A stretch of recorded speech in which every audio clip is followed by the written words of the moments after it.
Bonjour à tous et à toutes.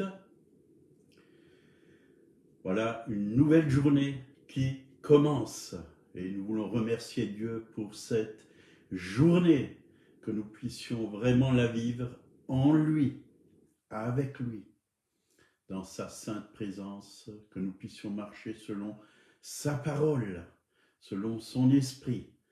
Merci Seigneur. Voilà, je vous salue tous au nom du Seigneur. Hervé, toute sa famille, soyez les bienvenus au trésor du ciel. Alléluia. Il est bon, oui, de le connaître. Il est bon de lui appartenir. Savoir qu'il nous a rachetés par son sang. Oui, nous lui appartenons. Bonjour Paddy, sois béni, toi et toute ta famille. Que ce jour soit un jour de lumière, un jour de sagesse, de force, parce qu'il est notre lumière, notre sagesse, notre force. Voilà les trésors du ciel. On va remettre ce jour entre les mains du Seigneur. Père, merci parce que tu nous as donné la vie encore aujourd'hui et nous pouvons vivre pour ta gloire, pour ton honneur, Seigneur. Nous pouvons vivre, Seigneur, oui, à partir de ta parole, à partir de ton esprit. Merci. Merci parce que tu ne nous as pas laissés seuls, ni orphelins. Nous t'appartenons. Oui, tu nous as envoyé vraiment le consolateur, l'esprit d'adoption par lequel nous pouvons crier « Abba, Papa, tu es notre Père ». Oui, et tu prends soin de nous. Cette journée t'appartient et nous voulons vraiment, oui, nous abandonner à toi totalement au nom de Jésus. Amen. Amen. Voilà, on va continuer aujourd'hui sur la gloire de Dieu. Nous avons été créés pour sa gloire. Créés pour sa gloire. Pourquoi Dieu a-t-il créé l'homme? Donc, pour montrer sa bonté et son amour. Dieu nous a créés parce qu'il nous aime. Il nous aime. Il est vraiment là pour nous communiquer pleinement son amour, manifester son amour dans nos vies, manifester sa gloire dans nos vies. C'est pour ça qu'il nous a créés, oui, parce qu'il voulait vraiment des hommes et des femmes, oui, pour qu'ils puissent les bénir, les aimer, les diriger, les combler. Et c'est ce qu'il a fait en créant l'homme. Il veut que son nom soit glorifié au travers de chacun et de chacune. Ésaïe 43, versets 6 et 7. Je dirai au septentrion, donne, et au midi, ne retiens point. Fais venir mes fils des pays lointains et mes filles de l'extrémité de la terre. Tous ceux que j'appelle de mon nom et que j'ai créés pour ma gloire, afin que j'ai formé et que j'ai fait.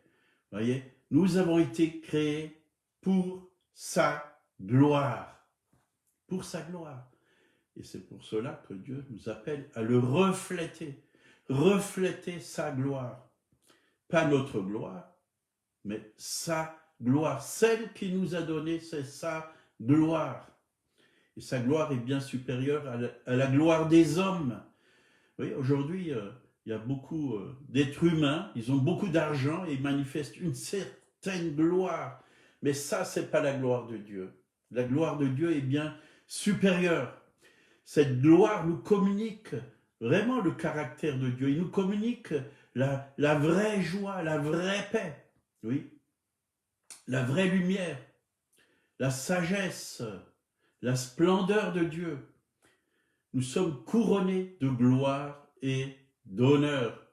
Comme Jésus a été couronné de gloire et d'honneur, il a créé l'homme et il nous a revêtus de sa gloire. C'est sa gloire. Pourquoi Dieu a choisi Israël? Jérémie 13, verset 11. Car comme on attache la ceinture au rein d'un homme, ainsi je m'étais attaché à toute la maison d'Israël et toute la maison de Juda, dit l'Éternel, afin qu'elles fussent mon peuple, mon nom, ma louange, ma gloire. Mais ils ne m'ont point écouté. Voyez, nous devons être comme le peuple d'Israël, attachés à Dieu. Mais malheureusement, Israël s'est détourné. Aujourd'hui, Israël revient parce qu'il a été mis dans toutes sortes de pays, oui, éloigné. Israël devait servir Dieu, l'élever, le louer, le glorifier, marcher avec lui, manifester la gloire de Dieu. Mais gloire à Dieu, les Juifs sont en train de rentrer chez eux, de plus en plus, ils reviennent, et je crois que Dieu va ouvrir les yeux d'Israël, de tous ces Juifs, pour qu'ils puissent voir le Messie, le Seigneur de gloire, et qu'ils puissent manifester la gloire de Dieu. Que nous puissions être comme ce peuple. Dieu a voulu qu'il soit son nom, sa louange et sa gloire. Et nous sommes appelés vraiment à porter la louange. Le peuple que je me suis formé publiera mes louanges. Alléluia. Est-ce que vous publiez les louanges de Dieu chez vous, dans votre maison, et aussi en dehors, partout où vous allez, vous pouvez publier ces louanges, dire aux hommes que Dieu est merveilleux, qu'il est grand, qu'il est puissant, qu'il est saint, qu'il est bon. Encore hier, nous étions dans un magasin au Leclerc, et puis il y avait une femme comme ça qui s'approche de nous. On la connaissait bien sûr, et nous a parlé de tous les malheurs qui lui sont arrivés, puis elle est venue, puis elle nous a touchés, moi et mon épouse. « Ah, j'aime bien vous voir, ça me fait du bien quand vous êtes là. » Et parce que j'ai dit, que Dieu touche, oui, je crois que c'était sa fille, oui, touche ta fille, parce que sa fille a été fortement malade, et elle a été vraiment bouleversée, puis elle n'arrêtait plus de nous saluer, elle travaille là-bas bien sûr. Voilà.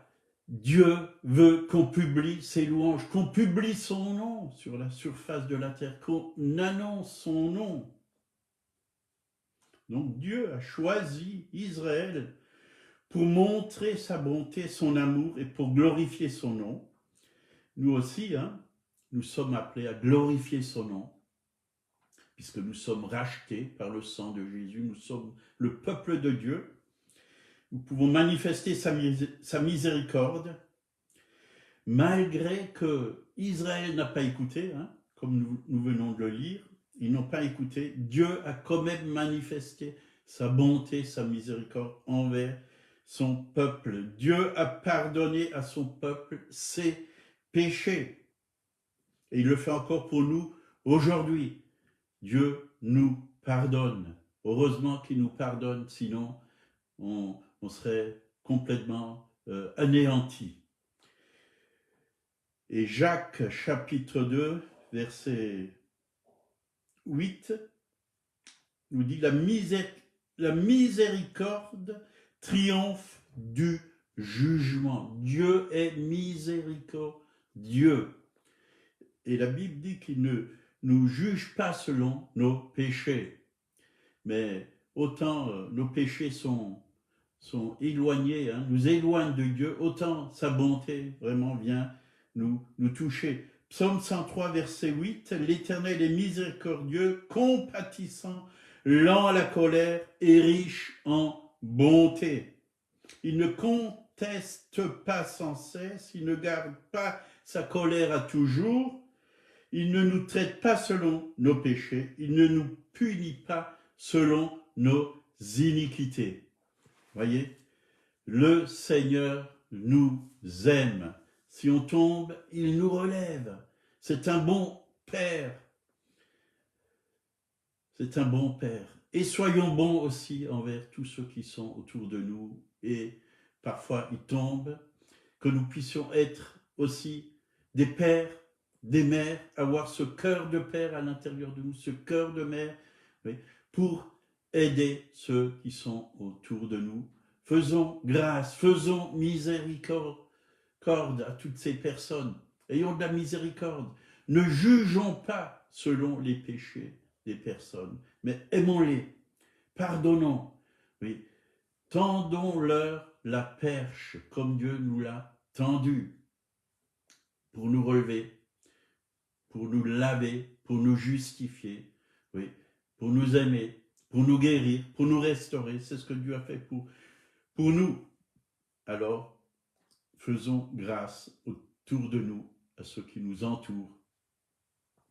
Ésaïe 48, versets 9 à 11, à cause de mon nom, je suspends ma colère.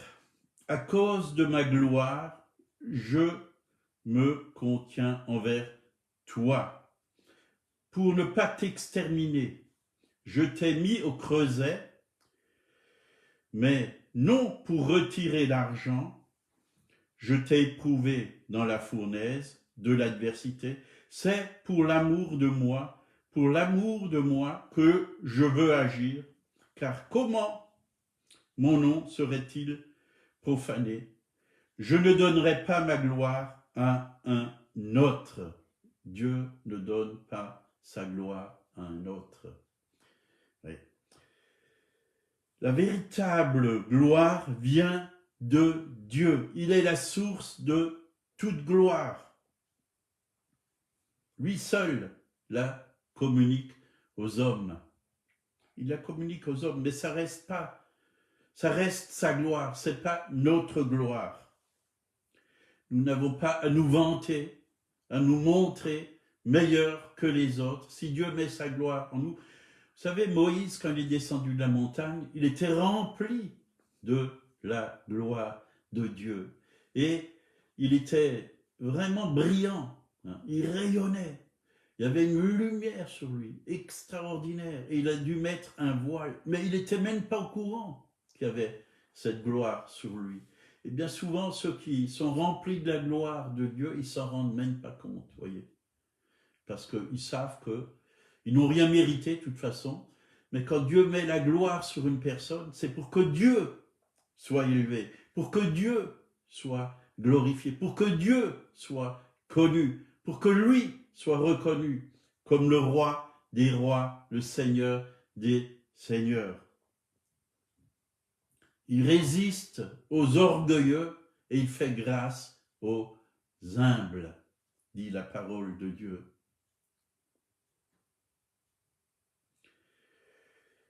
Donc Luc 2, versets 9 à 11, vous voyez, même les anges transportent la gloire de Dieu. Et là, on le voit, on a fêté Noël. Voici un ange du Seigneur leur apparut, et la gloire du Seigneur resplendissait autour d'eux.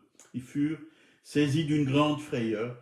Mais l'ange leur dit, ne craignez point, car je vous annonce une bonne nouvelle, qui sera pour tout le peuple le sujet d'une grande joie. C'est qu'aujourd'hui, dans la ville de David, il vous est né un sauveur, qui est le Christ, le Seigneur. Oui, les anges, quand ils viennent, et souvent, si vous lisez la parole de Dieu, vous allez voir que des lumières sont accompagnées, des grandes lumières viennent avec les anges. Il y a la gloire de Dieu qui vient, mais ce n'est pas leur gloire, c'est la gloire de Dieu. C'est pourquoi nous ne devons pas adorer un ange, nous devons que adorer le Seigneur. Nous ne devons pas nous prosterner devant un ange, mais nous devons nous prosterner devant Dieu. Dieu seul, oui, est la source de toute gloire. Et quand je parle de toute gloire, je parle de la gloire de Dieu. Je ne parle pas de la gloire de l'homme, parce qu'il a réussi, parce qu'il a manipulé des gens, parce qu'il a gagné beaucoup d'argent, parce que, oui, il a une très belle maison, il a beaucoup de richesses. Ça, c'est la gloire des hommes. Mais la gloire de Dieu est tout à fait autre. Romains 3, 23, car tous ont péché et sont privés de la gloire de Dieu. C'est vrai que nous avons été privés de la gloire de Dieu à cause du péché d'Adam et d'Ève. Mais gloire à Dieu, par la nouvelle naissance, oui, nous avons été restaurés. Dieu, au travers de Jésus-Christ, nous a donné sa gloire. L'Esprit de Dieu est un esprit de gloire. Et c'est cet esprit que Dieu a mis en nous. C'est cet esprit de lumière, cet esprit de vie, cet esprit de force, cet esprit de sagesse. Dieu l'a mis à l'intérieur de nous, dans notre esprit, ou dans notre cœur si vous préférez. Voyez, nous sommes faits à l'image de Dieu. Nous sommes le temple du Saint-Esprit. Notre corps, c'est le parvis. L'âme, c'est le lieu saint. Et l'esprit ou le cœur, c'est le lieu très saint. Et Dieu habitait dans le lieu très saint. Nous sommes le temple de Dieu. La gloire de Dieu est à l'intérieur de nous. Mais elle ne doit pas simplement rester à l'intérieur de nous. Jésus a manifesté sa gloire quand il a proclamé la parole de Dieu. Le premier miracle, c'était l'eau changée en vin. Il a manifesté sa gloire. Et puis après, il a encore manifesté sa gloire en guérissant des malades. Il a encore manifesté sa gloire en multipliant le pain et le vin. Le pain et le poisson. Il a encore manifesté sa gloire. Et il ne cesse de manifester sa gloire, encore aujourd'hui, sur la terre. Et la Bible dit, dans Agé, chapitre 2, versets 7 et 8, je remplirai de gloire cette maison. Donc, maintenant, nous sommes sa maison. Nous sommes la maison de Dieu. Dieu habite en nous. La gloire de la seconde maison ou de la deuxième maison sera plus grande que la première. La première, c'était le temple. Dieu habitait dans le temple, dans le lieu très saint. Maintenant, c'est nous le temple et cette gloire est encore plus grande, plus puissante parce que Christ est ressuscité d'entre les morts. Christ n'est pas limité. Oui, nous sommes, nous, limités. Oui, humainement et physiquement, comme Jésus lui-même a été limité. Et c'est vrai que Jésus, j'ai cherché encore ce matin plusieurs versets. Je peux vous les donner. Dans Matthieu, chapitre 21, verset 18, la Bible dit, le matin, en retournant à la ville, il eut faim. Donc, Jésus était comme nous. Il était entièrement homme, mais il était aussi entièrement Dieu. Dans son corps, il a pris le corps d'un homme. Il est venu, il est né, oui, dans le sein de Marie. C'est le Saint-Esprit qui a formé Jésus dans le sein de Marie. La Bible dit, dans Luc 1, au verset 35, l'ange lui répondit, le Saint-Esprit viendra sur toi et la puissance du Très-Haut te couvrira de son ombre. C'est pourquoi le Saint-Esprit, le Saint-Enfant qui naîtra de toi sera appelé Fils de Dieu. Oui, c'est le Saint-Esprit qui a formé Jésus dans le sein de Marie. C'est le Saint-Esprit. Donc, le Saint-Esprit, c'est le Père de Jésus. C'est le Père de Jésus, parce que c'est lui qui l'a mis au monde. C'est lui qui l'a formé. C'est lui qui l'a formé. Jésus a été conçu par le Saint-Esprit dans le sein de Marie. Alléluia. Donc Jésus a eu faim, mais il a aussi eu soif. il a eu soif. Hein. Quand vous voyez la Samaritaine dans Jean 4, verset 7, il est écrit, une femme de Samarie vient puiser de l'eau. Jésus lui dit, donne-moi à boire. Donc Jésus avait faim, Jésus avait soif, mais Jésus était aussi fatigué parce qu'il avait un corps comme vous et comme moi. Hein. Jean 4, 6, là se trouvait le puits de Jacob. Jésus, fatigué du voyage, était assis au bord du puits. Il s'est reposé, il était assis au bord du puits. Jésus dans la barque, vous connaissez cette histoire, hein, il dormait alors qu'il y avait la tempête, les vagues, le vent, il dormait. Et les disciples l'ont secoué, enfin, ils l'ont réveillé, ils lui ont dit, ne t'inquiètes-tu pas que nous périssons. Il a manifesté la gloire de Dieu, hein. Il a calmé le vent et la tempête. Et le calme est vraiment venu, alors que c'était les disciples qui devaient le faire, parce qu'ils devaient manifester vraiment la gloire de Dieu. Ils devaient manifester la foi, oui, en Dieu. Jésus était comme nous. Hein. Luc 2, 52, hein, Jésus croissait en sagesse, en stature et en grâce devant Dieu et devant les hommes. Il avait besoin aussi d'apprendre. Vous voyez, humainement, il avait besoin de grandir. C'était un bébé, il a dû grandir et jusqu'à l'âge de 30 ans, hein, il n'a pas fait de miracle. Il était là, il écoutait Dieu, il écoutait le Saint-Esprit. Hein.